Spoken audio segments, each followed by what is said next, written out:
नमस्कार। Indian navy भारतीय नौसेना में नौकरी पाने की इच्छा रखने वाले छात्र और छात्राओं के लिए एक इम्पॉर्टेंट न्यूज़। इंडियन नेवी ने अग्निवीर एसएसआर व अग्निवीर एमआर के पदों की भर्ती के लिए नोटिफिकेशन जारी कर दिया है। इस वीडियो में हम अग्निवीर एमआर की भर्ती से जुड़ी सभी डिटेल्स को समझने की कोशिश करेंगे।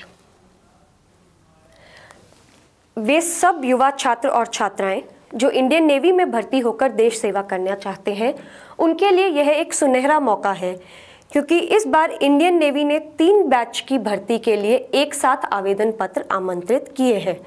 इन तीनों बैचेस की भर्ती के लिए आपकी फॉर्म भरने की डेट 29 मार्च से 10 अप्रैल के बीच में है।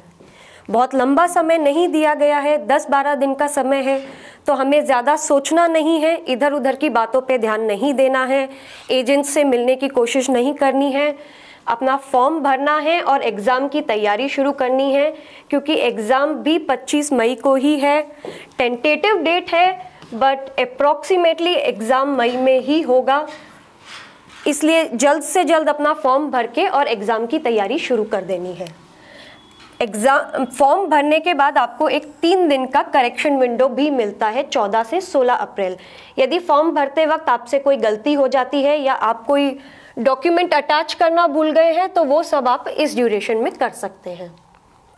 अब जानते हैं एमआर का फॉर्म भरने के लिए आपकी एलिजिबिलिटी क्राइटेरिया। फॉर्म भरने के लिए आपकी पात्रता का मापदंड क्या है। पहली चीज़ आती है आपकी एजुकेशन क्वालिफिकेशन। आप 2025 में या उससे पहले 10वीं पास कर चुके होने चाहिए हैं, जिसमें आपके मार्क्स कम से कम 50% आपका एग्रीगेट या आपका औसत होना चाहिए। ये बात है एजुकेशन क्वालिफिकेशन की। इसके बाद आगे बढ़ते एज क्राइटेरिया। तीनों बैचेस के लिए अलग अलग एज क्राइटेरिया दिया गया है, जिसको आसान शब्दों में आप ऐसे समझिए कि यदि आप 1 सितंबर 2004 से लेकर 30 दिसंबर 2008 के बीच में पैदा हुए हैं, आपकी डेट ऑफ बर्थ इन दोनों तारीख के बीच में है, इन दोनों को इंक्लूड करके तो आप अग्निवीर एमआर का फॉर्म भर सकते हैं। बातें हैं मैरिटल स्टेटस, यानी आप फॉर्म भरने के लिए अविवाहित पुरुष या कन्या होने चाहिए, आपकी शादी नहीं हुई होनी चाहिए, और अगर आपका सिलेक्शन हो जाता है तो 4 साल जो आप अग्निवीर की तरह ड्यूटी परफॉर्म करेंगे, इस टेन्योर में भी आप शादी नहीं कर सकते हैं। अगर ऐसा होता है कि आप उस ड्यूरेशन में शादी करते हैं या आप पहले शादी कर चुके हैं और आपने गलत डिक्लेरेशन दी है, तो आपको नौकरी से बर्खास्त कर दिया जाएगा, और नौकरी से बर्खास्त कर देने पर आपको अग्निवीर का सर्टिफिकेट नहीं मिलता है। ये एक सिर्फ 4 साल की नौकरी नहीं है, इसमें स्टेट गवर्नमेंट ने और सेंट्रल गवर्नमेंट ने अग्निवीरों के लिए रिजर्वेशंस दिए हैं। जब तक आप पास होकर निकलेंगे यहाँ से, और ज़्यादा रिजर्वेशंस आ चुके होंगे। अब चलते हैं सिलेक्शन प्रोसीजर की तरफ। सिलेक्शन प्रोसीजर को 2 भागों में बांटा गया है। पहला है क्वालिफायर स्टेज, स्टेज 1, जिसमें आपका एग्ज़ाम और फिजिकल टेस्ट होगा। इस एग्ज़ाम की तारीख 25 मई टेंटेटिव दी गई है, जिसकी तैयारी आपको करनी है। सिर्फ पढ़ाई करके ही ये एग्ज़ाम पास हो सकता है। इसके लिए एसके बुक्स की ये गाइड है, जो पूरे सिलेबस को बहुत अच्छे तरीके से कवर करती है। आपका पूरा एग्ज़ाम इसी के अंदर से आता है। ये एग्ज़ाम 2 भाग में होता है, एक मैथ्स और साइंस का पार्ट होता है, दूसरा आपका जनरल अवेयरनेस होता है, जिसे जीए बोलते हैं। ये किताब आपकी जीए के लिए है और ये गाइड पूरे सिलेबस को कवर करती है। तीसरा आपके पास पेपर सेट है, जो आपके प्रैक्टिस में हेल्प करता है। जब आप दोनों किताबों को पढ़ चुके हैं, उसके बाद ये 57 पेपर्स आपकी क्वेश्चन पेपर्स के लिए बहुत अच्छी प्रैक्टिस करा देते हैं। जब आप 57 पेपर सॉल्व कर चुके हैं, उसके बाद आप बहुत कॉन्फिडेंस के साथ जाकर अपना पेपर अटेम्प्ट करते हैं। स्टेज 2 में वापस आपको एक रिटन एग्ज़ाम देना है, एक मेडिकल एग्ज़ाम होगा, आपकी सिलेक्शन लिस्ट होगी, उस सिलेक्शन लिस्ट प्रिपेयर होगी, जिसके बाद आपका मेडिकल होगा। आइए इन सब स्टेजेस को हम डिटेल में समझते हैं। सबसे पहले आता है इंडियन नेवी एंट्रेंस टेस्ट, जो आपकी पहली सीढ़ी है सिलेक्शन की तरफ। ये एक computer based multiple choice questions का टेस्ट है। कंप्यूटर बेस्ड टेस्ट है, बहुत क्लियरली यहाँ दिया गया है, जिसमें आपको आधे घंटे में 50 क्वेश्चन सॉल्व करने हैं। इसमें ये क्वेश्चन पेपर आपको हिंदी और इंग्लिश दोनों भाषाओं में मिलता है। इस एग्ज़ाम में 2 सेक्शंस होंगे।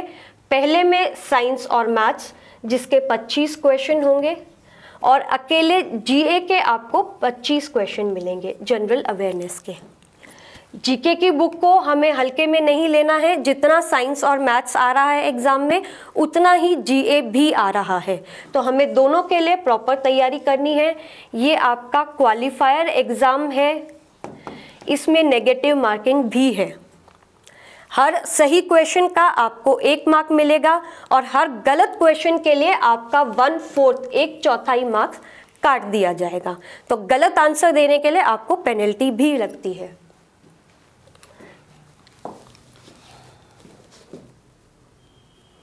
अब आते हैं ये एग्ज़ाम किसको नहीं देना पड़ेगा।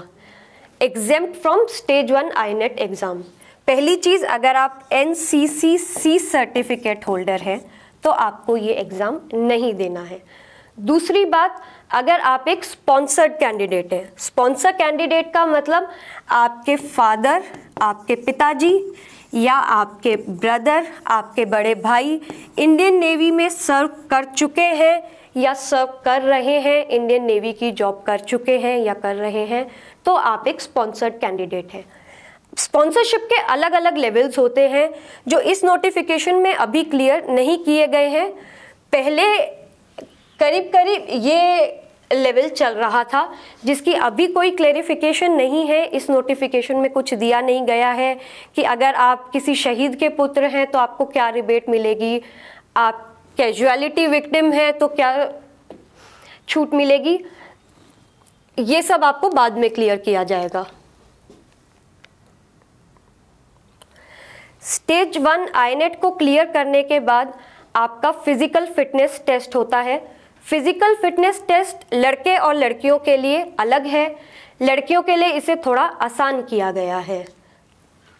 इसमें आपकी दौड़ होती है 1.6 किलोमीटर यानी 1600 मीटर आपको दौड़ना है, जो लड़कों को 6.5 मिनट में पूरी करनी है और लड़कियों को सिर्फ 8 मिनट में पूरी करनी है। इसके बाद स्क्वाट्स हैं, जो लड़कों को 20 करने हैं, लड़कियों को 15 करने हैं। पुशअप्स लड़कों को 15 करने हैं, लड़कियों को 10 करने हैं। बेंट नी सिटअप्स लड़कों को 15 करने हैं और लड़कियों को 10 करने हैं। इन दोनों स्टेजेस को क्लियर करने के बाद हम जाते हैं स्टेज 2 पर। स्टेज 2 में वापस आईनेट के ही सिलेबस के साथ दोबारा रिटन एग्जाम होता है। ये आईनेट की तरह ही है, इसका सिलेबस बिल्कुल आईनेट वाला है। आपको उन्हीं किताबों से इसकी तैयारी करनी है। वही 50 क्वेश्चन 30 मिनट में सॉल्व करने हैं। 1 मार्क का 1 क्वेश्चन है, इसमें भी नेगेटिव मार्किंग है। लेकिन इस पेपर की तैयारी हमें और ज़्यादा मन लगा के करनी है, क्योंकि इसके बेसिस पे हमारी मेरिट बनाई जाएगी। वो सिर्फ क्वालिफायर एग्ज़ाम है और इसकी बेसिस पे हमारी मेरिट बनेगी सिलेक्शन की। वही 2 सेक्शंस हैं, पहला मैथ्स और साइंस का, दूसरा जीए का। 50 क्वेश्चन है, 25-25 दोनों सेक्शंस में। रिटन एग्ज़ाम के बाद आगे आपका होता है रिक्रूटमेंट मेडिकल एग्जामिनेशन। ये आपका मेडिकल एग्जामिनेशन होता है चेक करने के लिए कि आप मेडिकली फिट हैं, कहीं आप अनफिट तो नहीं हैं।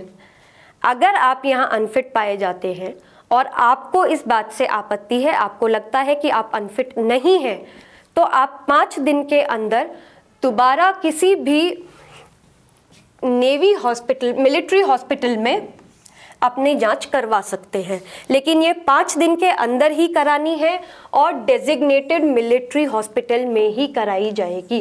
किसी भी और हॉस्पिटल से जांच करवा के सर्टिफिकेट अगर आप देते हैं तो उसकी मान्यता नहीं है। दोनों एग्ज़ाम क्लियर करने के बाद मेडिकल एग्जामिनेशन और रिटन एग्ज़ाम दोनों को क्लियर कर लेने के बाद एक प्रोविजनल सिलेक्शन लिस्ट बनाई जाती है। ये लिस्ट प्रोविजनल है, ये फाइनल लिस्ट नहीं है। इस लिस्ट को मेरिट के आधार पे बनाया जाता है। मेरिट आपके स्टेज 2 के रिटन एग्जाम, आपका फिजिकल फिटनेस टेस्ट जो स्टेज 1 में हुआ था क्वालिफाइंग एग्जाम के बाद, उसके नंबर, रिटन एग्जाम के नंबर और मेडिकल एग्जामिनेशन के बाद, इन तीनों को मिला के आपकी मेरिट लिस्ट बनती है। और ये मेरिट लिस्ट सिर्फ आपके नंबरों के आधार पर बनाई जाती है, आपके रिटन एग्जाम के और फिटनेस टेस्ट के। इन तीनों के बाद INS छिल्का पे आपका एक और मेडिकल एग्जामिनेशन होता है। इस एग्जामिनेशन के बाद अगर आप इसे क्लियर कर जाते हैं तो आपकी ट्रेनिंग शुरू हो जाती है। इन सारी स्टेजेस के लिए टेंटेटिव डेट्स इंडियन नेवी की वेबसाइट पे दी गई है। 29 मार्च से 10 अप्रैल आपकी फॉर्म भरने की डेट है, ये करेक्शन विंडो है। स्टेज 1 का एग्ज़ाम और डिक्लेरेशन 25 मई के आसपास होगा। स्टेज 2 अलग अलग बैचेस के लिए अलग अलग डेट्स दी गई हैं। ये पहले बैच के लिए है, ये दूसरे बैच के लिए और ये तीसरे बैच के लिए। ये सब टेंटेटिव डेट्स हैं, फाइनल डेट्स टाइम के साथ हमें बता दी जाएंगी। सारे प्रोसीजर को हमने समझ लिया है। अब तैयारी के लिए, रिटन एग्ज़ाम की तैयारी के लिए ये तीनों किताबें हमारे पास हैं, जिन्हें खरीदने के लिए लिंक आपको डिस्क्रिप्शन बॉक्स में दिया गया है। ये MR के गाइड है, ये पेपर सेट है जिसमें आपको प्रैक्टिस के लिए क्वेश्चन पेपर्स दिए गए हैं, और ये जनरल अवेयरनेस की तैयारी के लिए आपकी बुक है। गाइड में आपको पूरा सिलेबस कवर किया गया है, और जनरल अवेयरनेस में आपको जनरल अवेयरनेस से रिलेटेड सारे क्वेश्चंस मिल जाएंगे।